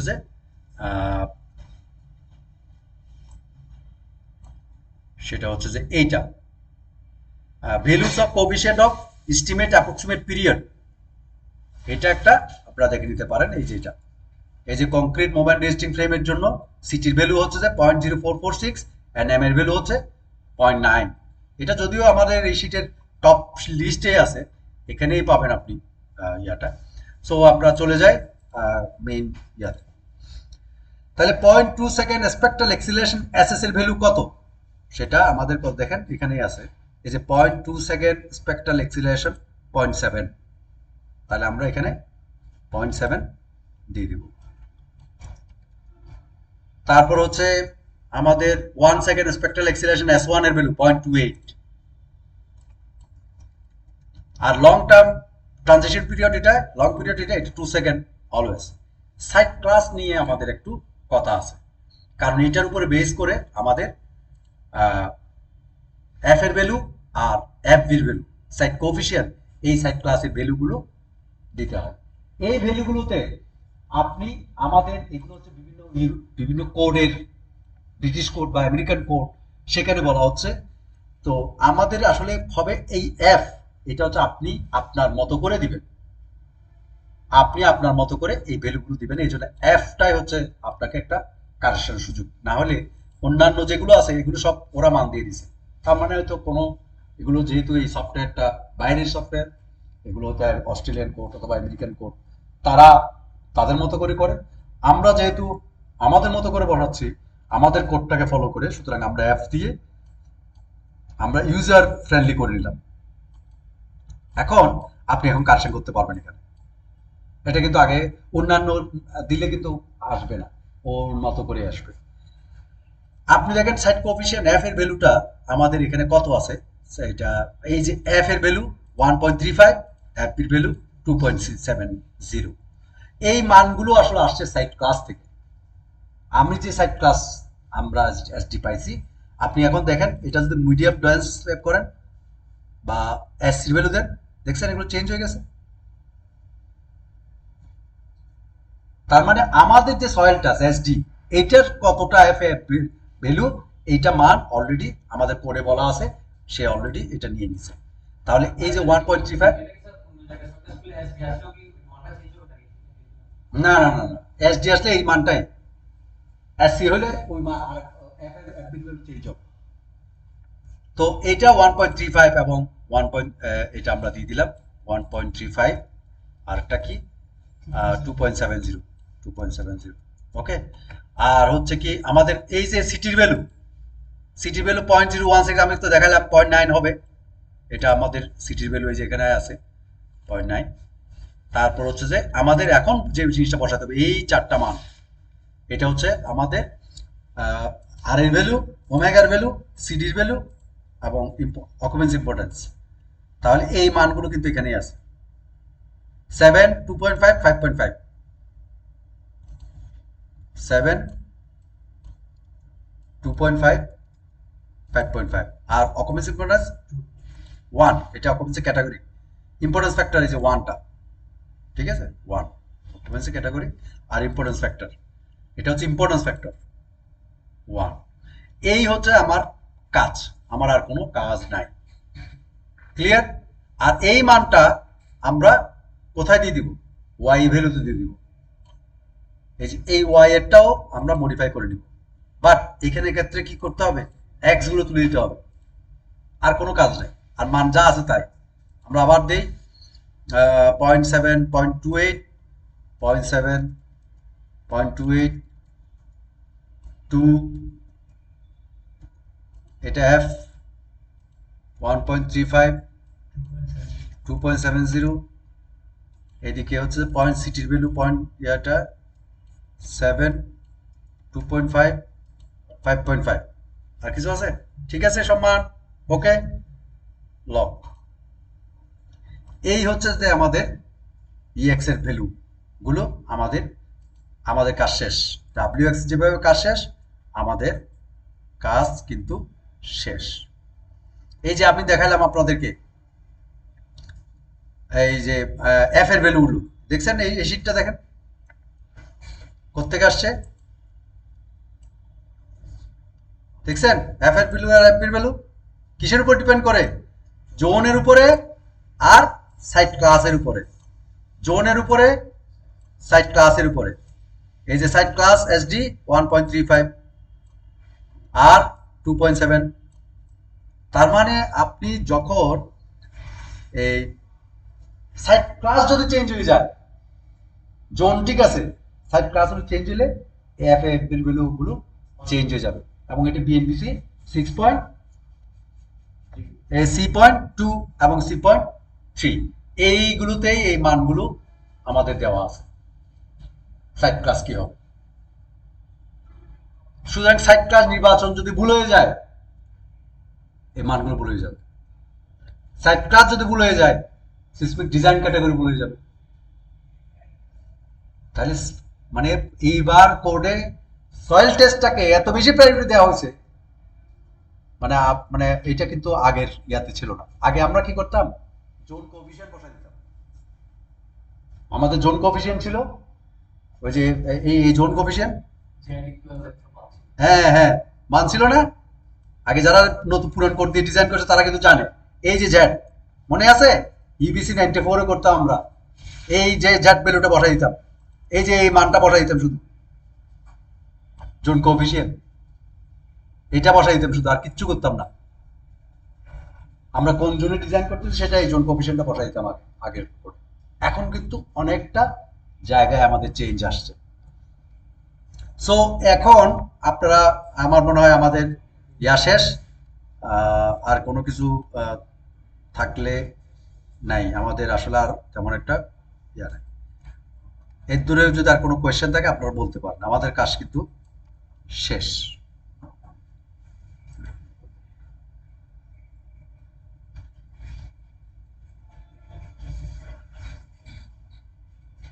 হুম, নেক্সট ক্লাসে আমরা আর সবচেয়ে বেশি বড় একটা ইম্পর্টেন্ট জিনিস আমরা পড়বো, সেটা হচ্ছে যে আমাদের এটা এতক্ষণ পর্যন্ত যেটা করছি সেটা হচ্ছে স্ট্যাটিক অ্যানালাইসিস। আমরা করছি স্ট্যাটিক অ্যানালাইসিস, এখন পরের ক্লাসটা হবে ডাইনামিক অ্যানালাইসিস উপর। এই ডাইনামিক অ্যানালাইসিসে রেসপন্স দুইটা আছে, একটা হচ্ছে যে রেসপন্স স্পেকট্রাম অ্যানালাইসিস, আর একটা হচ্ছে টাইম হিস্ট্রি অ্যানালাইসিস। আমরা এখানে রেসপন্স স্পেকট্রাম অ্যানালাইসিসটাই করব, এবং আমাদের কোডে ডাইনামিক অ্যানালাইসিস করার জন্য বলা হয়েছে কিছু কিছু জায়গায়, কিছু কিছু ক্ষেত্রে শর্ত প্রযোজ্য, বাট আমাদের শিখে রাখতে হবে। কারণ আমাদের যদি এই শর্তের ভিতরে কোনো বিল্ডিং যদি পড়ে যায়, তাহলে কিন্তু ডাইনামিক অ্যানালাইসিস বাধ্যতামূলক, আপনাকে ডাইনামিক অ্যানালাইসিস যেতে হবে না, নতুবা আপনার কিন্তু স্ট্যাটিক অ্যানালাইসিস এখানে শেষ। আপনি একটু পর্যন্ত করলে কিন্তু কাজ হয়ে যাবে। স্ট্যাটিক অ্যানালাইসিসের ক্ষেত্রে যদি ওই শর্তের মধ্যে যদি না হয়, তাহলে রেসপন্স স্পেকট্রাম অ্যানালাইসিস করার দরকার নেই। যদি ওই শর্তগুলো পড়ে যায়, তাহলে আপনাকে ডাইনামিক অ্যানালাইসিস যেতে হবে। ওকে, এটা আমরা দেখবো এই যে রেসপন্স স্পেকট্রাম অ্যানালাইসিসের ক্লাসে আমরা এটা দেখবো। ওকে, তাহলে আমাদের আর আর কোনো কিছু বিষয় বুঝার আছে কিনা আপনাদের?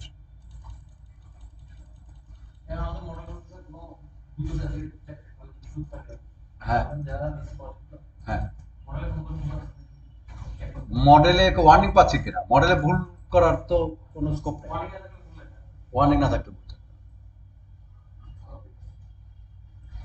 আর লোড গুলো ঠিকঠাক ভাবে আপনারা ইয়া করতেছেন কিনা সেটা একটু, মানে মডেল করতে পারতেছে না বা করতে গিয়ে প্রবলেম হচ্ছে কোন জায়গায় সেটা ইয়া করো। হ্যাঁ, ডায়াফ্রামটা ওই যে বললাম যে লোডটা, যেহেতু আপনারা অনেকগুলো ওয়ার্নিং চলে আসছে, তখন সে ডায়াফ্রামের যখন আপনি ডিলিট করে দিচ্ছেন, সে ডায়াফ্রাম গুলো মিসিং হয়ে যাচ্ছে। ডায়াফ্রাম তো আগেই করছি আমরা, এই জন্য ওগুলো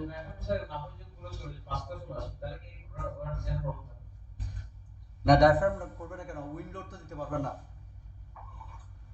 আপনি উইন্ড লোডটা ইফেক্ট করবে তো ডায়াফ্রামের উপরে, দেখছেন না? এটা আমি দেখাচ্ছি না? এই যে দেখেন, আপনি যে উইন্ডোজ দিছেন, উইন্ডোজে দিছিলেন আপনি, এই যে define load pattern, wind load, modify, দেখছেন? এই যে এই ডায়াফ্রামটা যে না করতেন, সে কিসের উপরে এই উইন্ডোগুলো নিত? এই উইন্ডোগুলো নিচে কিন্তু শুধু এই ডায়াফ্রামের আছে বলে। এই উইন্ডোটার আগে করতে হবে যা করা। কি? তার মানে আপনি উইন্ডো দিতে ভুল করছেন আর কি। হ্যাঁ, ডায়াফ্রাম ছিল না, এই জন্য ডায়াফ্রাম নাই। ডায়াফ্রাম যতগুলো থাকবে সব এরকম আসবে লিস্ট। উইন্ডোটা দেওয়ার আগেই কিন্তু ডায়াফ্রাম দিতে হবে, এটা মাথায় রাখতে হবে কিন্তু।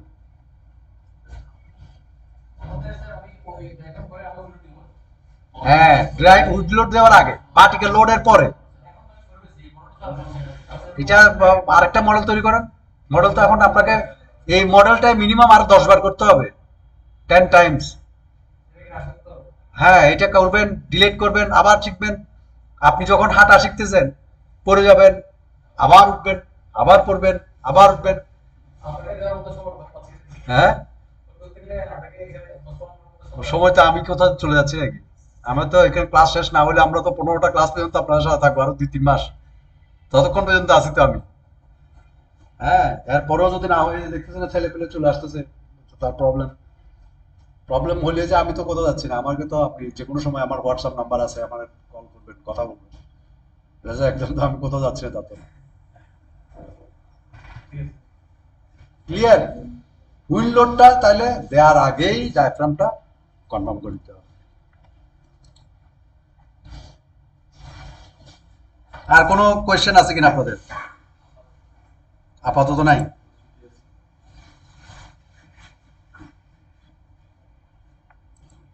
তবে আমরা কাল এর পরের ক্লাসে স্টিফনেস মডিফায়ার নিয়ে একটু কথা বলবো, যেহেতু এটা মেজর একটা ইস্যু।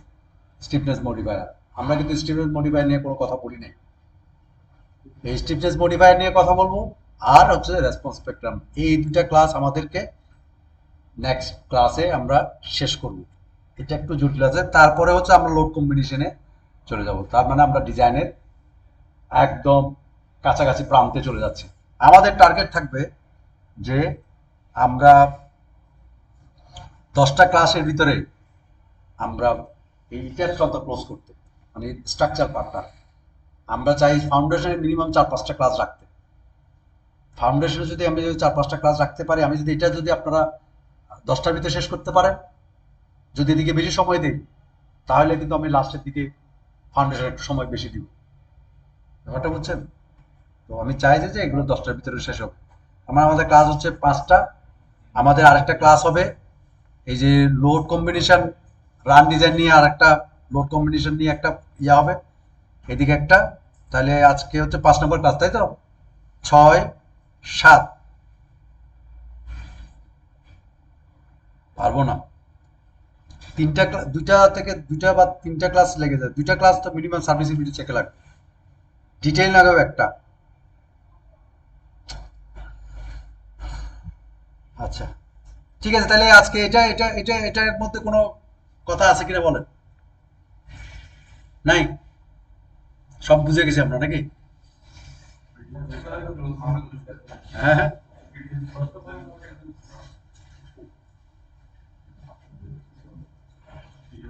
আচ্ছা, ইম্পর্টেন্স ফ্যাক্টরটা হচ্ছে যে এই যে এটা আপনি ইম্পর্টেন্স ফ্যাক্টরটা একটু দেখে নেন। 1 এবং 2 অকুপেন্সি ক্যাটাগরি হলে 1, 3 হলে 1.25, 4 হলে 1.5। ঠিক আছে? এটা ইজ ইম্পর্টেন্স ফ্যাক্টর। আর টিপি টিসি এইসব জিনিসগুলো আমার লাগবে না, এটা আমরা ওই রেসপন্স স্পেকট্রাম ক্লাসে বলবো। এই যে কার্ভগুলো, এই যে সিএস ভার্সেস টাইম পিরিয়ডের যে ক্লাসগুলো, এইগুলো আমরা নেক্সট ক্লাসে রেসপন্স স্পেকট্রাম। এইটা একটু বলে নিই, এটা আমরা একটু বলে রাখতে হবে। এটা ইম্পর্টেন্ট জিনিস, এটা একটু বলে।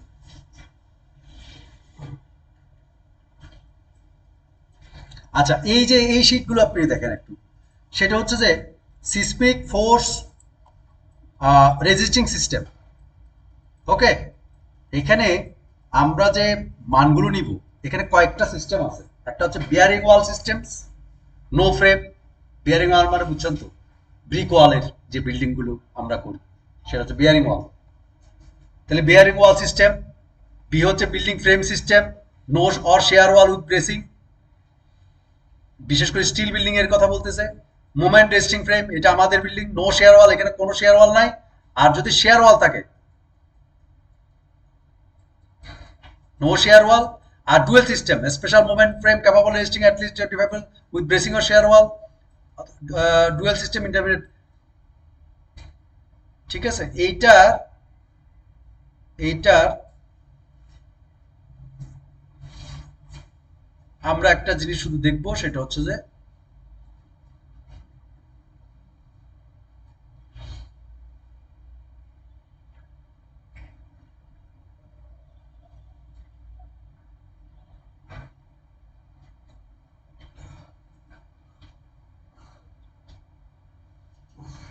এই যে এটা আমরা একটু দেখি, স্পেশাল রেইনফোর্স কংক্রিট শেয়ার ওয়াল।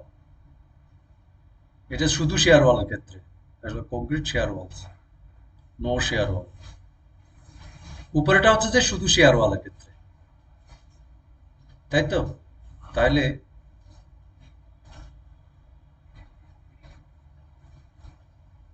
এই যে এটা, এখানে দেখেন একটা জিনিস দেখেন, এখানে একটা হাইট লিমিট আছে। হাইট লিমিটের একটা বিষয় আছে। এই বিল্ডিংটা আপনি কত লিমিট পর্যন্ত করতে পারবেন, এটা কিন্তু কোডে কিন্তু ডিফাইন করে দিছে। এটা কোড ডিফাইন করে দিছে, কেমন? এটা কোড আপনাকে ডিফাইন করে দিছে।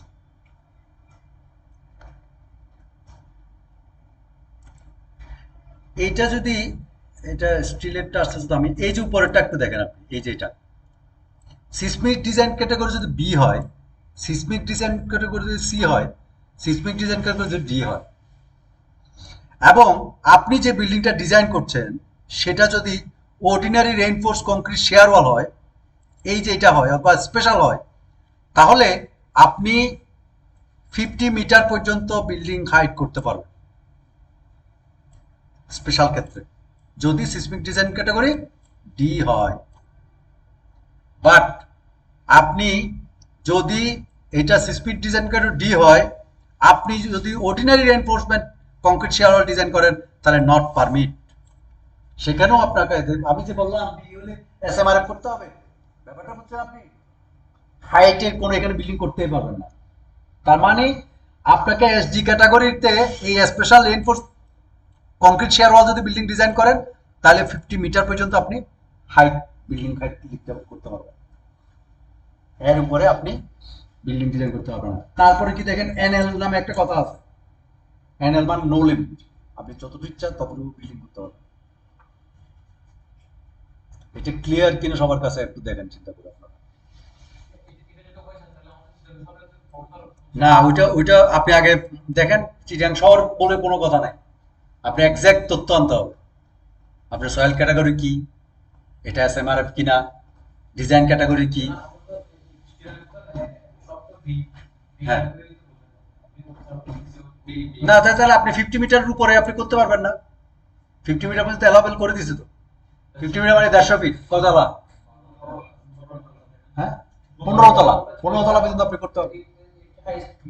এখন ঘটনা হচ্ছে হাইস্ট বিল্ডিং আছে, কিন্তু আপনি কোড ভায়োলেশন চলে যাবে। এখন এতটা ডিটেইলিং বিএমবিসি 2020 ডিজাইন করে, চট্টগ্রাম শহরে যদি বা বাংলাদেশে কতজন ডিজাইনার করে এটা, এই বিল্ডিং ডিজাইন, অনেকে দেখবেন যে আপনার এগুলো খুলেও দেখে নেই, এই কোড, এই কোড খুলেও দেখে নেই। আমি বললাম তো, এই কোড নিয়ে গবেষণা করে নাই যে অনেক লোক আছে, অনেক ইঞ্জিনিয়ার আছে, তারা এখনো ওই ইউবিসি 2006 দিয়ে ডিজাইন করতেছে। হুম, না না করলে মানে করে, যারা করে তারা হচ্ছে যে ইউবিসি পুরনটা, নতুন বিএনবিসি কোড আপনি এটা দেখছে কিনা সন্দেহ আছে, বললাম তো। এটা গুটি কয়েক যারা সচেতন ইঞ্জিনিয়ার স্ট্রাকচার তারা হয়তো করে, কিন্তু মাস যে ইঞ্জিনিয়াররা যারা ডিজাইন করতেছে, এই যে চিটাং শহর তো শুধু অনেকজনে ডিজাইন করে, তাই না?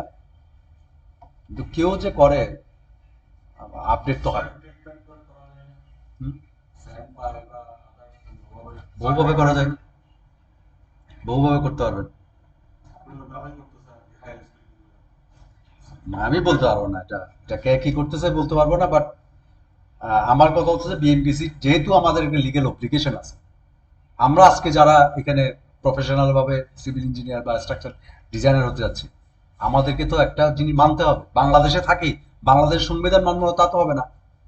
আমি যে ইসলাম ধর্ম পালন করেন, আপনি কোরআনকে অবহেলা করার সুযোগ নাই। তাহলে আপনি এজ এ স্ট্রাকচারাল ইঞ্জিনিয়ার আপনি কোডকে ভাইলেশন করে আপনি কাজ করতেছেন বা করার চেষ্টা করতেছেন কেন? কাউকে না কাউকে কোনো একটা জিনিসকে তো আপনাকে তো ওটা মানদণ্ডটা করতে হবে। আমাদের দেশে তো আইনের কোনো বালা নাই বলে আর কি, তাই না? আইনের যদি ঠিকঠাক থাকতো, সবকিছু থাকতো, দুই একজন ইঞ্জিনিয়ার যখন জেলে টেলে যেত, তখন দেখতে ঠিকই সব ইয়ে হয়ে যেত। ওকে, আমার রেকর্ড অফ করে দিই।